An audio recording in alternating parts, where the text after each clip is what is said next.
A series of unflattering new revelations about Hillary Clinton and possible influence peddling have come to light. And there are new reports now from campaign insiders that Mrs. Clinton plans to, quote, run out the clock, largely ignoring these controversies until the voters go to the polls. But our next guest has other plans. He says his website, Wikileaks, is set to publish information that will not be helpful to Mrs. Clinton, and it may force her to respond. Moments ago, we had a lengthy and fascinating conversation with Julian Assange, co-founder and editor-in-chief of Wikileaks.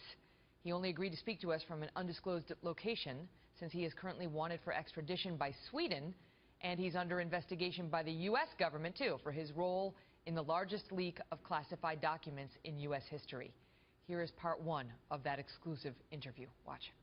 Julian, thank you very much for being here. So let's start with the additional information you have regarding Hillary Clinton. When can we expect this information? Well, we're working around the clock. We have received quite a lot of material, stimulated, of course, by the U.S. election process and by our major DNC revelation, which has now led to the resignation of 5 top officials in the DNC, including Debbie Wasserman-Schultz, the president, the last one late last week. So, you know, it's a complex business what we do. We have to assess the veracity. We have a perfect 10-year record so far in never getting it wrong. We want to keep that reputation, understand how things should be formatted, what media we should be involved in, what is the best way to stage it out.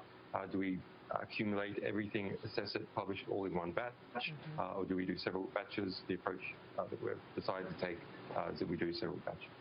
But what, I mean, give us a general sense. I mean, are we going to see it before the November 8th election? Yes, absolutely. I mean, in the case of the DNC leaks, for example, we pushed as fast as we could to try and get it in before the Democratic nomination conference, because obviously people have a right to understand who it is that they're nominating and what sort of process was involved. And the same is true here for the U.S. electoral process. People involved in that election have the right to understand who it is they're electing. Now, you've seen it, right? Can you tell us how significant you believe it is? I mean, compare its significance to what we saw released by Wikileaks in July. Well, I don't want to scoop ourselves. We have a lot of pages of material, thousands of pages of material. So, no, I have not read every single page. We're hard at work in doing that, trying to understand, etc. I don't want to give the game away, but it's a variety of different types of documents from different types of institutions that are associated with the election campaign. Some quite unexpected angles that are you know, quite interesting. Some even entertaining. Do you know, right now, according to the average of all polls, she's beating Donald Trump by 5.5 points nationwide.